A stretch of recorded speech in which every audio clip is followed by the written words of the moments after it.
Olá pessoal, tudo bem? O Mais Saúde já está no ar comigo, Isabela Sanches. E como vocês sabem, é sempre um prazer fazer parte da sua rotina, da sua casa. Ter a sua companhia é muito importante para mim. Esse programa que foi dedicado para cuidar de você, da sua família, da sua saúde, do jeito que as coisas realmente acontecem aí dentro da sua casa.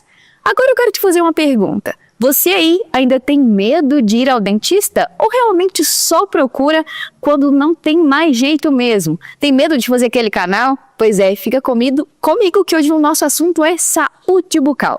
E para falar desse assunto tão importante e necessário, mas se assim como eu, você ainda tem medo, a gente vai conversar com ela, a doutora Vanessa Faria. Seja bem-vinda, Vanessa. Muito obrigada. Vanessa, é isso mesmo. Eu comecei falando aqui porque eu sinto que é uma dor do pessoal mesmo e minha, de verdade. A gente tem esse medo de ir ao dentista, né? A gente sabe que é uma coisa cultural mesmo. E me conta, você nessa profissão, você ainda vê que as pessoas ainda têm esse certo medo? Sim, a maioria das pessoas, quando chega ao nosso consultório, tem esse medo, esse trauma que vem lá de trás, né? Só que hoje a odontologia te oferece mais oportunidades, mais conforto, né? O tratamento é mais aconchegante. São vários diversos procedimentos que são realizados, que são com mais calma, a introdução da anestesia. Então isso vai conversando com o paciente, isso aí tudo vai diminuindo. Vanessa, você percebe que as pessoas, seus pacientes, eles te procuram quando não tem mais jeito mesmo, quando estão na extrema dor, porque o brasileiro tem disso, né? A gente só vai procurar a solução pro problema quando não tem mais jeito. E na sua área você percebe isso também? Sim, eu atuo aqui, né? Atendo aqui na CEMAP e eu atendo muitos pacientes com muita dor, né? Que chegam a fazer o canal. Quando você fala, é para fazer um canal, eles já assustam. O que vem primeiramente? A dor, né? Então, assim, não precisa ter medo da dor, porque hoje a anestesia é diferente, é indolor, né? Então, a gente tem todos os critérios para atender esses pacientes aí que estão com medo. Vanessa, e quando a gente fala de ir ao dentista, é o ideal, na verdade, né? A gente ter esse atendimento no dentista, né? De quanto em quanto tempo? A gente tem que fazer essa prevenção mesmo para não chegar ao extremo? Sim, a prevenção é muito importante, principalmente se ela fazer corretamente de 6 em 6 meses. Por que de 6 em 6 meses? Vamos fazer uma profilaxia, uma limpeza. Através dessa limpeza, a gente consegue verificar se tem alguma coisa ali para poder fazer de imediato, para não deixar as coisas complicarem mais, ficar mais difícil para o paciente. Vanessa, eu quero que você explique para o pessoal de casa, né, esse atendimento de 6 em 6 meses, para o pessoal vir mesmo, prevenir das doenças aí, né, da saúde bucal. É bem tranquilo, fazer essa limpeza também é um procedimento que a gente sente muita dor. Não, é super tranquilo, a limpeza é uma raspagem, né? A gente faz com ultrassom. Antigamente a gente fazia com as curetas, né? Era mais difícil para o paciente realmente estar ali na cadeira. É uma coisa assim muito rápida, um procedimento muito rápido e tranquilo. Vanessa, você falou ali num primeiro momento, né, sobre o canal. Sempre que a gente fala em ir ao dentista, o maior medo é esse. Ter que fazer um canal. E na verdade, o que é esse canal? Para que ele serve? Olha, o canal é um tratamento odontológico, né? Ele tá ali para poder salvar o seu dente. Ele trabalha com as estruturas internas do dente, né? Onde que envolve a polpa, o nervo. E aquela dor, quando ela vem, é porque ele está com infecção, está inflamado. Então, é muito bom 26 em 6 meses para não ter esse problema. E o canal, Vanessa, ele é um procedimento que ele dói? Não, o canal, muitas pessoas relacionam canal com dor. A dor, ele já vem com ela, né? Porque já está ao extremo. O que leva ao canal? Ele leva com trauma, né? Ou uma cárie muito extensa, ali já atingiu o nervo, já inflamou, o rosto já está mais inchadinho. Então, é por isso que é muito bom a gente vir antes, né? Que a gente consegue fazer um diagnóstico preciso antes de chegar a esse ponto. Doutora, você atende aqui na CEMAP, né? E eu quero saber como que é feito o atendimento aí, para o pessoal de casa que deve estar aí pensando, gente, eu realmente preciso fazer essa prevenção, não quero mais sentir essa dor, quero perder esse medo. Conta para o pessoal de casa como que é feito o atendimento aqui, é tranquilo, vocês recebem, né, esse pessoal para realmente tranquilizá-los? Sim, o primeiro momento a gente vai sentar, eu vou conversar. Através da nossa conversa a gente vê qual que são o medo, o seu trauma, que você mais teme ao sentar na minha cadeira? Então isso é tudo conversado, a gente vai conversando, a pessoa vai tranquilizando. Ela vai ver que não aquele bicho de 7 cabeças. Vanessa, quando a gente fala de saúde bucal também, é muito amplo. Além de ser saúde, eu acredito que você vai contar mais para o pessoal de casa, o sorriso também está ligado à autoestima, né? Então a gente tem que cuidar, você vai contar para o pessoal de casa, por que é tão importante a gente fazer esse cuidado, né, com a nossa saúde bucal? O que isso está ligado? Envolve, em geral, tudo, né? Olha, a primeira coisa é a higiene bucal. Ela é importante, porque através da higiene bucal, se você tem uma deficiência da higiene, aparecem vários motivos, né? É canal, é gengiva sangrando, que a gente fala da gengivite, aquele dentinho que tá começando a ficar, parecendo que tá meio com mobilidade. O que é isso? A gente vai verificar se não é uma infecção óssea, se não é uma infecção que tá ali na raiz. Isso provém e vem de tudo de uma deficiência bucal. Vanessa, então quais são os cuidados básicos, né, que a gente tem que ter de higiene no dia a dia mesmo para ter uma saúde bucal de qualidade? A gente ouve tantos mitos, né? Ao acordar, tem que realmente escovar os dentes, tem que esperar aquele tempo. O fio dental a gente passa antes, passa depois. A gente fala que o nosso consultório aqui, a consulta é gratuita. Então, estou aproveitando para realmente fazer uma consulta. Conta pra gente. Olha, a higiene bucal é tão tranquila, faz em casa. Escovação 3 vezes ao dia, fio dental. Você tendo uma pasta, uma escova, um fio dental, tá tudo certo, né? Tem que ter esse cuidado. Existe isso de ter que escovar os dentes primeiros, depois passar o fio dental, ou a ordem não altera? A ordem não altera, mas se a gente for pensar, por exemplo, eu acredito, e Vanessa, eu gosto primeiro de passar o fio dental, que eu limpo as partes mais internas ali do cantinho do dente. Depois você vem com a escova limpando. Eu acredito que seria assim. Vanessa, quando a gente fala também em ir ao dentista, eu acredito que muitas pessoas pensam assim, ó.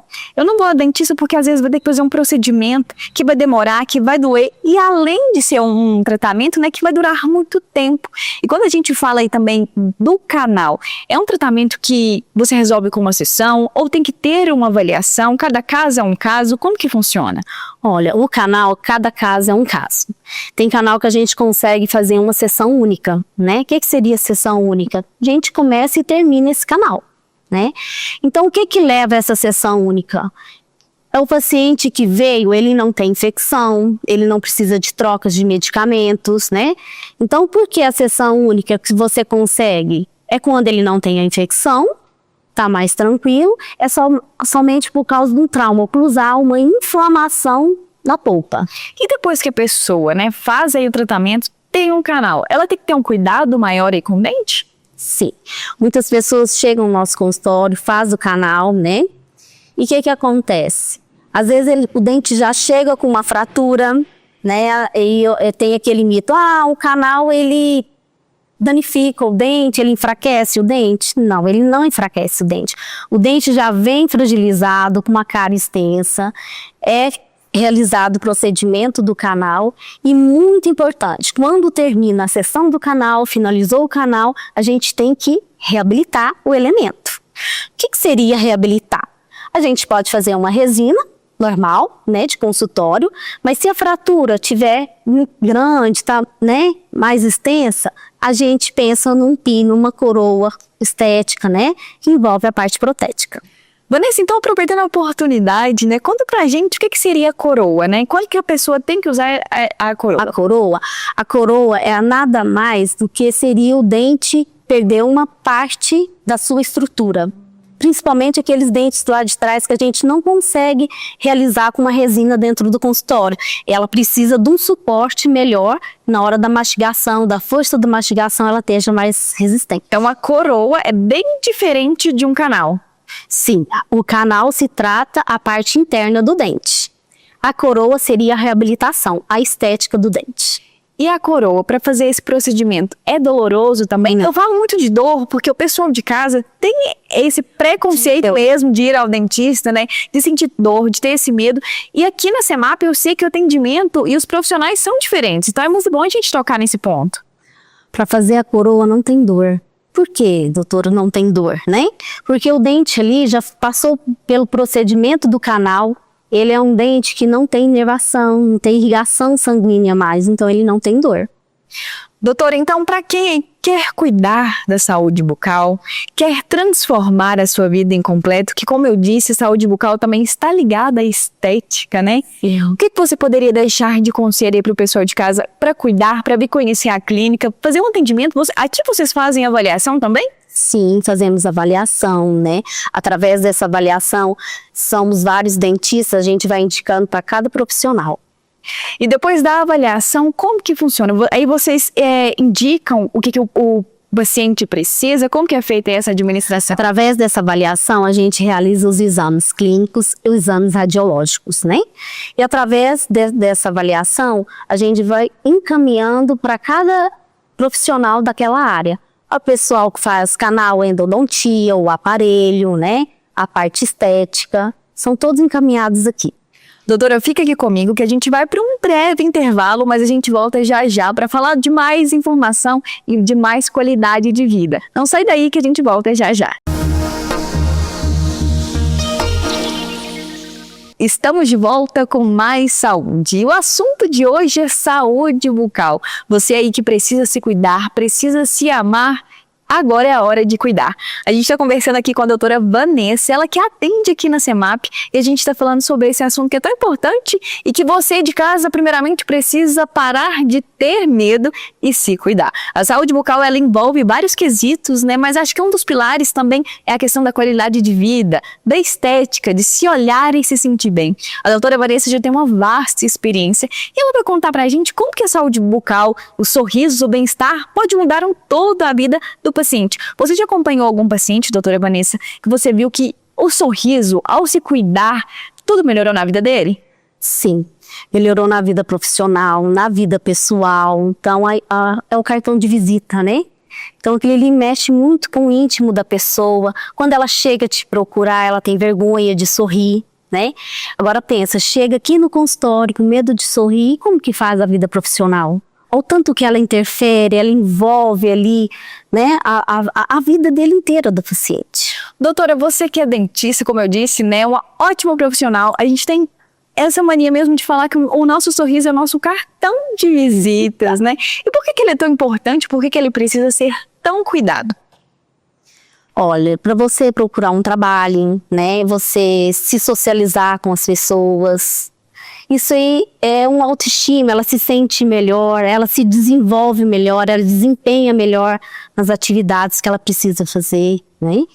Muito importante. Então os pilares pra gente vai falar agora aqui é dar dicas mesmo pro pessoal de casa, pra mim também, pra gente ter essa saúde bucal em dia, esse sorriso bonito, esse cartão de visita. Vamos nos cuidar agora. A gente falou primeiramente, né, que é bom a gente fazer a limpeza aí dental de 6 em 6 meses. Você conta um pouquinho pra gente, né? E tem muita gente que gosta também de fazer o famoso clareamento, de ter os dentes branquinhos. Tem muita procura? Por que as pessoas querem ter tantos dentes brilhando, os dentes brancos? Olha, eles procuram muito, né, em questão do clareamento. Acho que o dente ali tá um pouquinho escuro, né? E, é assim, procura demais, só que eles têm aquele receio. Vou sentir dor? Vou ter sensibilidade? Como eu falei, os produtos hoje são muito modernos, né? Tem todo o cuidado. Fazer a higienização, a limpeza primeiro, antes de fazer o clareamento. É isso mesmo, doutora. Qualquer pessoa pode fazer o clareamento, né? Ou é necessário realmente fazer uma avaliação antes, se preparar para fazer esse procedimento? Não são todas as pessoas que estão aptas a receber o tratamento do clareamento. Por quê, né?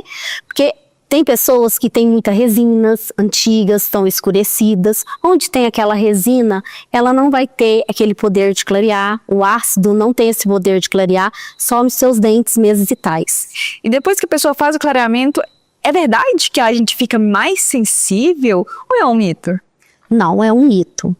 A sensibilidade, ela ocorre, né, questão ali, durante o tratamento. Mas é uma coisa assim, tem todo acompanhamento antes, depois, né? Para a pessoa não ter essa sensibilidade. Um pouquinho tem, mas é uma coisa assim que não vai afetar suas estruturas dentárias e nem seu emocional. Doutora, e agora uma pergunta. Existem tipos de clareamento? A gente ouve falar tanto, né? O clareamento que você pode fazer em casa, e o clareamento que você faz no consultório. Existe realmente essas diferenças? Sim, tem a diferença. Tem um clareamento caseiro, né?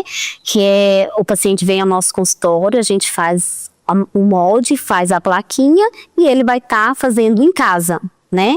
E com o acompanhamento no consultório.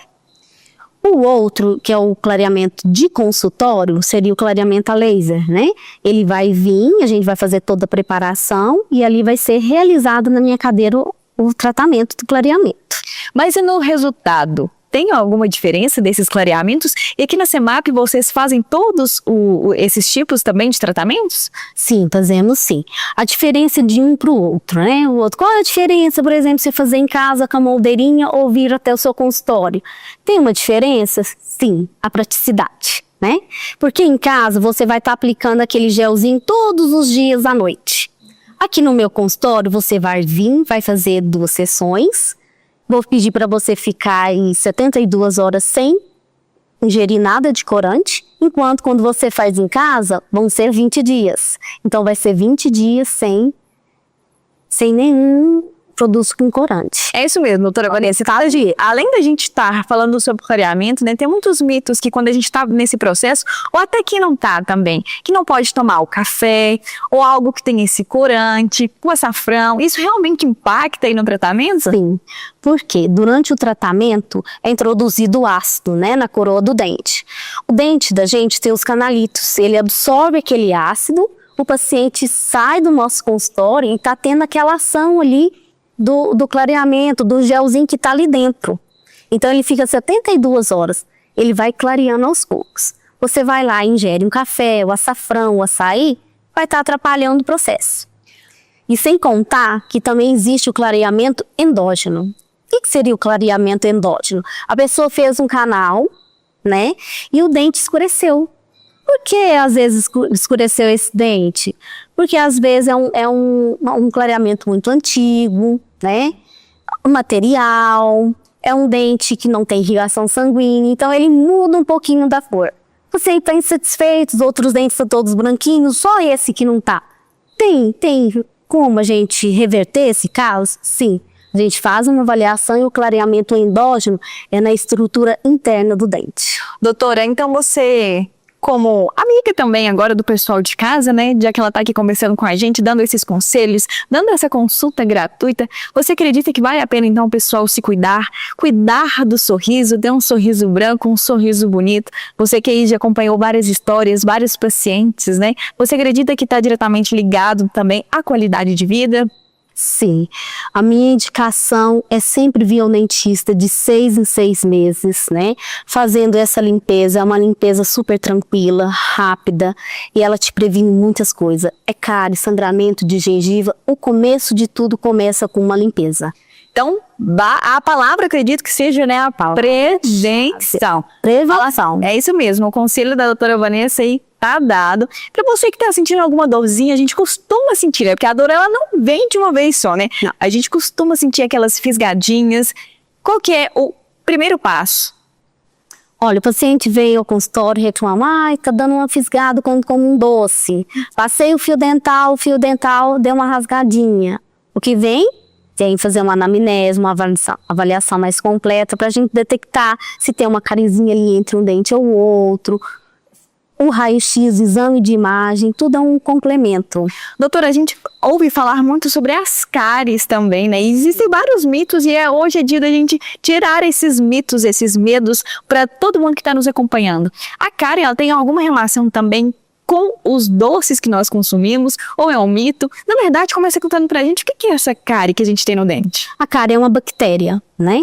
E se você tem a introdução ali em questão de muito doces e não tem uma higienização correta, isso aí vai te afetar, vai provocar a cárie, ela está relacionada sim ao doce. E se a pessoa não tratar a cárie, pode virar um problema mais sério? Sim, a cárie ela vai, literalmente, ela vai ali comendo o dentinho ali devagarzinho, acabando com a estrutura do dente, aonde ela vai para a estrutura interna, é onde entra o tratamento do canal. e a pessoa começa a sentir dor, então a partir de uma pequena cárie? Não, a dor, ela vem com uma cárie extensa. Essa dor também, igual a gente, voltando sobre o canal, ela não é só de uma cárie profunda, ela vem de um trauma oclusal, né? Ou tem que fazer um canal, às vezes, por conta de precisa pôr uma peça, uma coroa estética, né? E qual que seriam esses sinais, né? Que eu sei que, eu tô com dor, eu tenho que fazer um canal. A dor tá relacionada só ao canal? Não. Se for uma cáriezinha ali tranquila, faz a restauração, tudo ok, né? Agora, ela é extensa, a gente entra com o tratamento com as estruturas internas. Doutora, e vale ressaltar também que se a gente não cuidar no início, essa dor, ela vai piorando com o tempo? Sim, essa dor vai piorando ao tempo, ela começa a ser uma dor latejante. Ao passar do tempo, o paciente não consegue mais identificar qual dente que está doendo, porque a dor fica irradiada, você não consegue identificar mais. Doutora, e a pessoa que faz esse tratamento, né? A gente tá falando muito do canal, que eu acho que é o tema mais ligado quando a gente fala de saúde bucal, né? É uma pessoa que ela sempre tem que fazer algum tratamento específico, ou ela fez o canal e não precisa mais dar aquela olhadinha, ou por isso que é importante, né? Vir de 6 meses em 6 meses para ver se tá tudo bem ou se tem que complementar alguma coisa. Olha, todo procedimento que é realizado dentro do consultório tem que ter um acompanhamento, né? Que seja o canal, que seja uma restauração, isso é uma prevenção. Então a gente tem que ter esse acompanhamento. Fez o canal, pelo menos uma vez ao ano, vamos tirar um raio-x, vamos ver como está esse canal, principalmente quando a pessoa chegou com uma infecção, né? A gente vai fazer o canal para poder paralisar essa infecção. Paralisou? Vamos acompanhar. Doutora, e para a pessoa de casa que está nos assistindo e que às vezes passou por algum trauma já mesmo no dentista, né? Ou foi em alguns lugares que não se sentiu bem, que teve algum trauma, que pensou não quero ir mais, ou até mesmo quando não existia tanta tecnologia, tanta coisa, e pensa, não, vou ficar com essa dor aqui mesmo, não quero ir, mas aqui a gente sabe que na CEMAP é diferente, aqui vocês estão prontos para atender, para acolher e fazer diferente, né? Então conta para o pessoal de casa como que é feito todo esse acolhimento, né? Para realmente tirar esse trauma. A gente fala de vir dar o primeiro passo, mas tem aquelas pessoas também que têm aquele receio, aquele trauma, né? As pessoas chegam aqui, custam vir, a gente percebe que aquela pessoa tem aquele trauma, aquele medo, né? Como eu já vinha dito antes, a gente senta, a gente conversa, é um tratamento mais humanizado, né? A gente não olha a pessoa como um dente, né? A gente olha a pessoa como um ser humano, ela é um todo, a gente acolhe ela e vê qual que é a necessidade, aonde que é a dor dela, o que que eu posso fazer para poder amenizar essa dor, para ela deitar ali na minha cadeira e ficar mais tranquila. Doutora Vanessa, então vamos fazer um convite para o pessoal de casa, né, para vir também conhecer esse CEMAP, fazer a sua avaliação, ver como que tá os seus dentes, né? Vamos aproveitar esse momento e convidar o pessoal de casa a se cuidar e ter um sorriso bonito. Eu convido todos a vir a conhecer a CEMAP, uma estrutura moderna, com várias especialidades para atender cada probleminha que você tiver. Aqui a gente está à disposição para cada pessoa que precisar. Venha nos conhecer.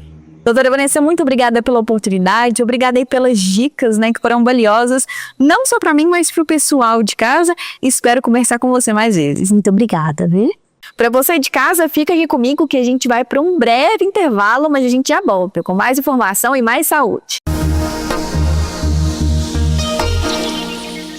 Estamos de volta com mais saúde. Como você aí de casa, que já está nos acompanhando durante todo esse mês, você sabe a importância do mês de abril, ou Abril Azul. A gente está aqui dedicado à conscientização sobre o autismo. E para conversar sobre assunto tão importante hoje, entender esse universo um pouco, a gente vai conversar com a Laciele, ela que é fisioterapeuta e atua muito nessa área. Bem-vinda, Laci! Obrigada, Isabela. Tudo bem? Tudo jóia. A gente está aqui conversando, né, levando informação e empatia para o pessoal de casa mesmo sobre esse universo tão bonito, na verdade, né? Você como fisioterapeuta, né, como que você entende a sua profissão mesmo no desenvolvimento de crianças autistas?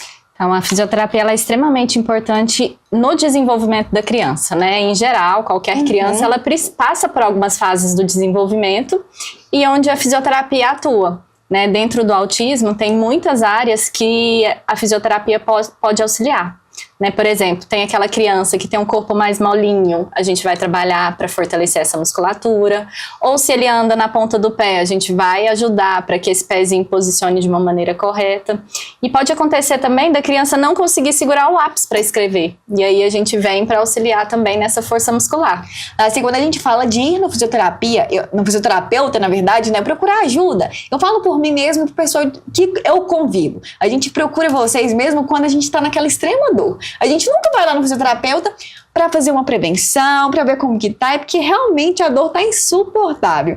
E pro mundo infantil, né, para os autistas que a gente está falando muito durante esse mês, né, como que é toda essa situação? Como que você recebe os pacientes? Então, na maioria dos casos, a gente não recebe um paciente com dor, né? A gente trabalha para que isso não aconteça, né? Porque a criança, ela vem ou com algum atraso motor, ou com alguma alteração postural, que a gente vai trabalhar para que no futuro ela não apresente dor, né? Principalmente nesses casos de alteração postural. Então a gente não trabalha, na maioria dos casos, com dores, né, na criança.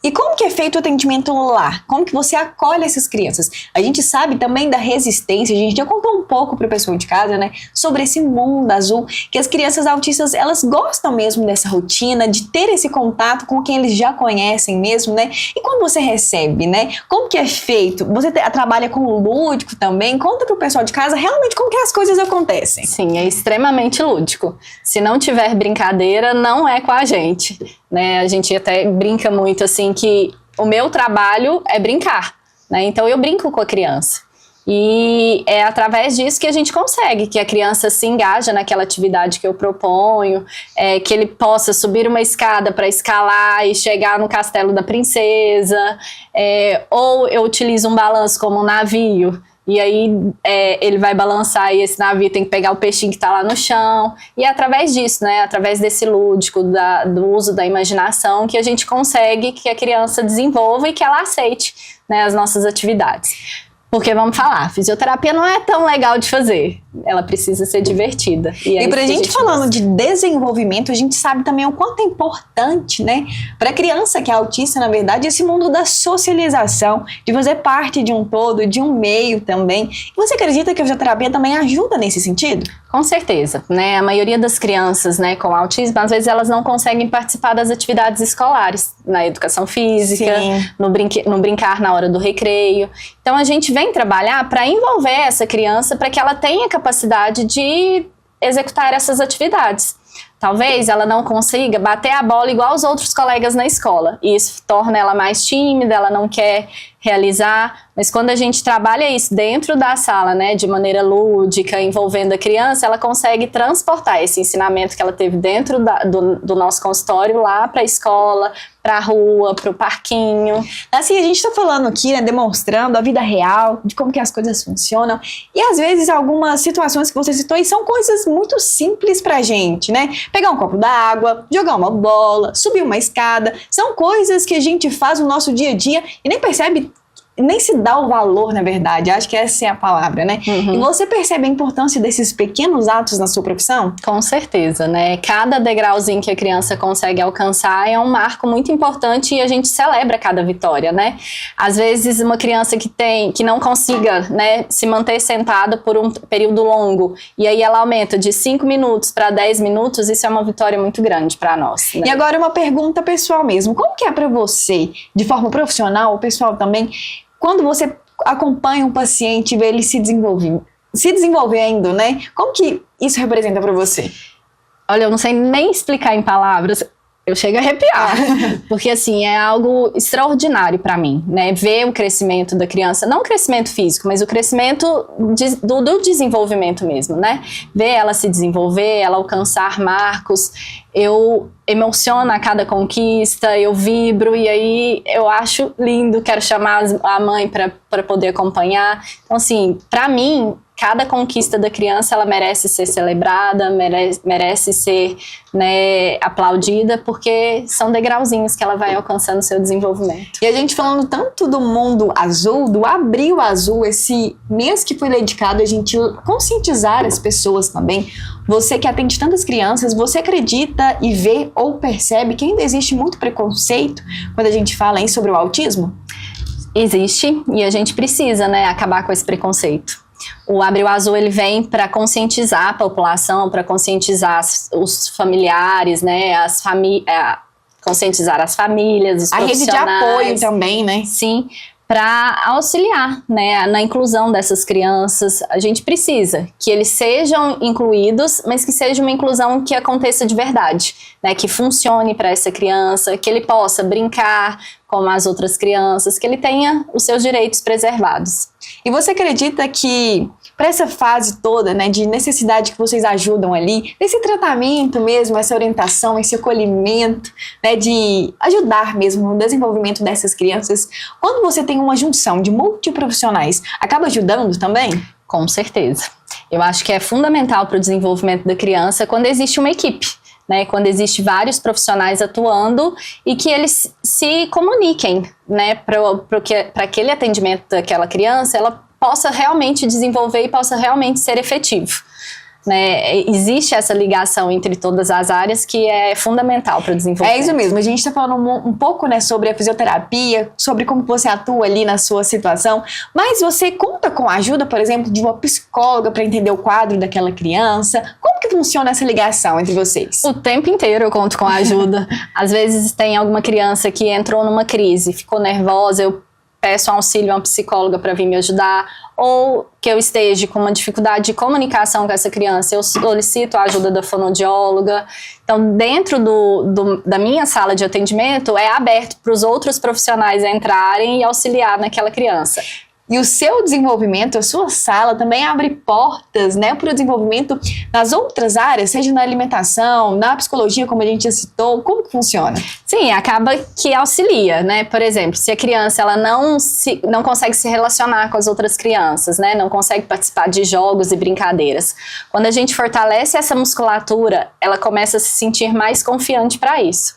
Ela conseguindo executar alguma atividade, a gente melhora a questão de interação social dessa criança. A gente auxilia nesse processo.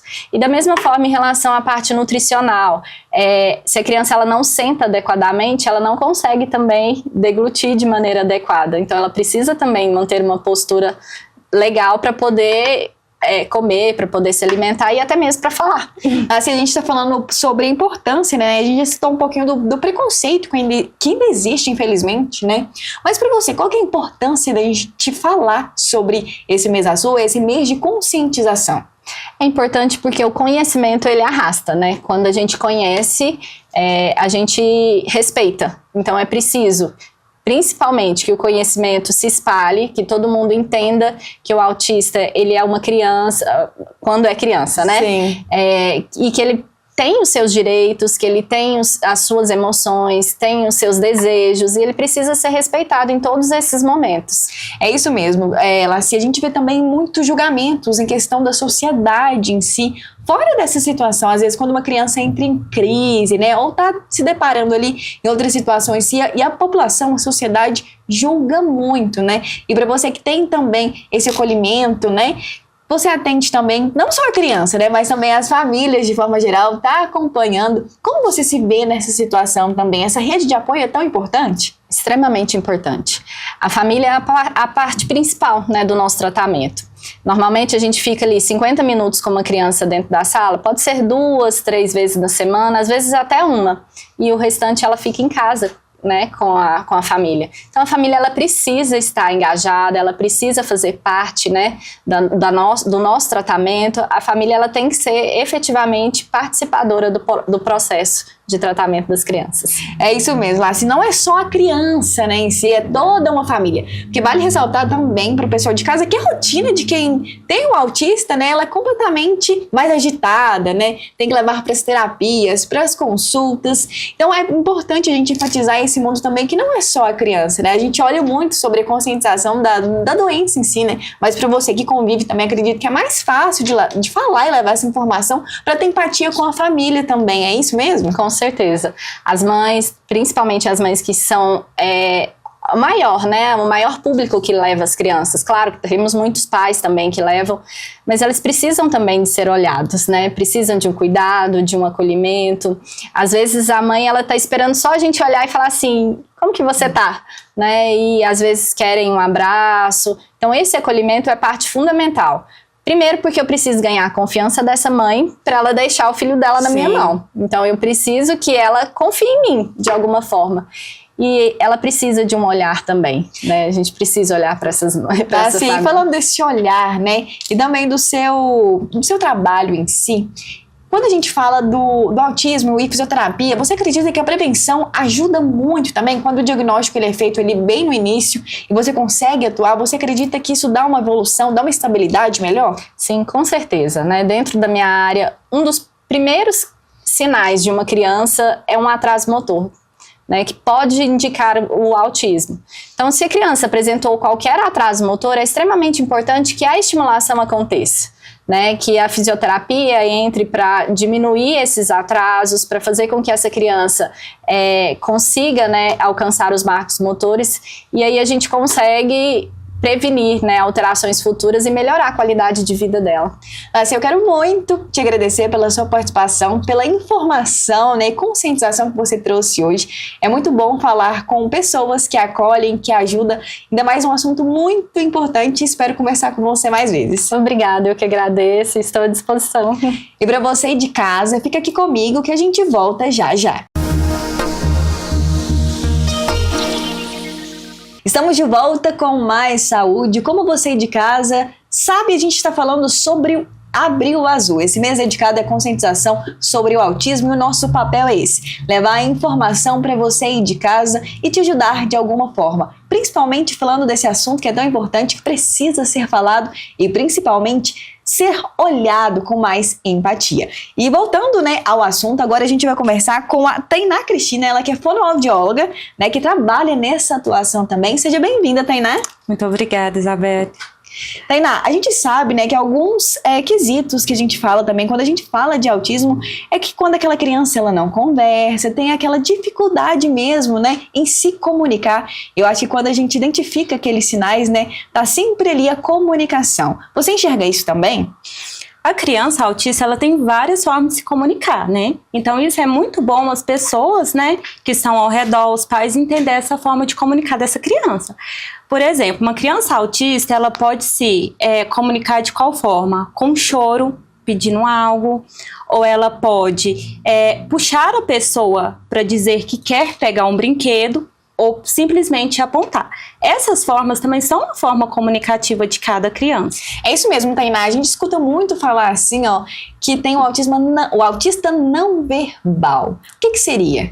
Esse autista não verbal é que ele não fala, no caso, oral. Não fala comunicação como nós todos falam.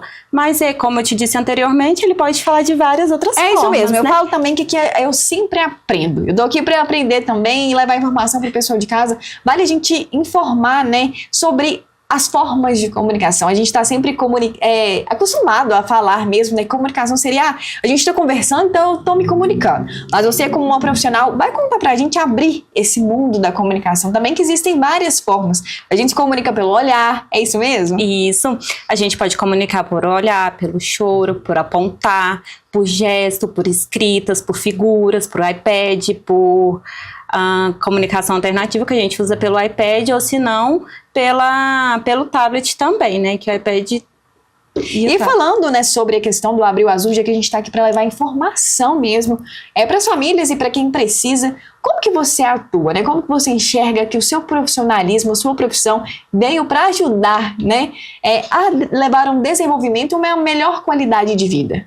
Sim, dentro do autismo eu atuo de forma individualizada de cada paciente, respeitando cada limite dele e a necessidade daquilo que ele precisa naquele momento, né? Cada paciente ele é único, então a gente traça as estratégias para ver qual o melhor modo e terapias que vai ser melhor para ele. Se essa criança vai adaptar melhor por comunicação oral, ou se vai ser por figura, ou se vai ser por tablet. Isso é um pouco, né, das estratégias que a gente usa. É isso mesmo. Já que a gente está falando sobre as várias formas de comunicação, você atua então de várias formas ali. Como que é o seu atendimento? Vai lembrar também uma pergunta, uma curiosidade. Tem algo de lúdico aí também no seu atendimento? Sim, ele é totalmente lúdico, completamente, que assim, hoje a minha demanda total é de criança, então a criança aprende como? Brincando, né? Então, através das brincadeiras que ela vai generalizar as habilidades para a vida diária dela. Em questão, né, da comunicação, eu como comunicador, eu gosto de falar que a comunicação é a palavra que realmente muda tudo. A gente precisa de se comunicar de alguma forma. Como que você enxerga, né? Quando você está ali e vê uma criança de desenvolvimento, você acredita que isso ajuda em um todo? Sim, muito, assim, é algo que eu não sei nem te explicar como que eu vejo essa situação, que é muito gratificante, né, que eu não consigo expressar como que eu me sinto em relação a isso. E quando a gente fala, né, em questão de celebrar Abril Azul, celebrar não, mas levar essa conscientização para as pessoas de casa, você acredita que essa questão da comunicação entre eles, né, ainda existe muito esse preconceito da sociedade em si, da pessoa não conseguir se comunicar da forma adequada ou da forma convencional mesmo, que é essa aqui que a gente está conversando uma com a outra? Sim, muito. Porque, assim, muitas pessoas, das crianças não verbais, eles não conseguem compreender, o meio não consegue compreender o que aquela criança está sendo dita. Então, isso causa muito desconforto, tanto na família, quanto em quem está do lado dela e até mesmo na criança. Então, quando a gente fala em crianças autistas, a dificuldade do outro compreender, ele pode gerar muitas crises, muito choro e muita birra. E muita gente não compreende essa atitude da criança. Muitas vezes são taxadas como mimadas ou sabe, o que essa criança está querendo, para que ele está fazendo isso, mas é o mínimo, ele só está tentando se comunicar e que as pessoas entendam o que ele está pedindo naquele momento. A gente escuta muito assim também as pessoas julgando, se fosse meu filho, eu batia, eu colocava de castigo, quando uma criança autista está em crise, né, ali em meio da sociedade, você vê isso muito também? Muito, muito. E você, como profissional, que conselho você poderia deixar, né, para as famílias que precisam de ajuda também? Você acredita que a prevenção não, né, ter esse diagnóstico antes, bem cedo, ajuda também no desenvolvimento delas? Sim, quanto mais cedo, né, porque existe uma janela de oportunidades da criança, né, que é o pico que a criança tem para poder aprender. Então, quando a gente está dentro dessa janela, é muito bom que a gente tenha uma chance melhor para que aquela criança desenvolva. Não que ela não irá desenvolver com o passar dessa janela, mas a gente tem uma possibilidade maior dentro dessa parte. Então, o meu conselho é que os pais procurem sim terapia, procurem ajuda para que a gente possa desenvolver essas crianças da forma mais rápida possível. Tainá, e você trabalha de forma assim também com outros profissionais? Você acredita que você precisa de um apoio também, seja de uma psicoterapeuta, seja ali também da questão do psicológico, do mental, de ter esse suporte mesmo? Você acredita nessa cadeia? Sim, eu acredito sim.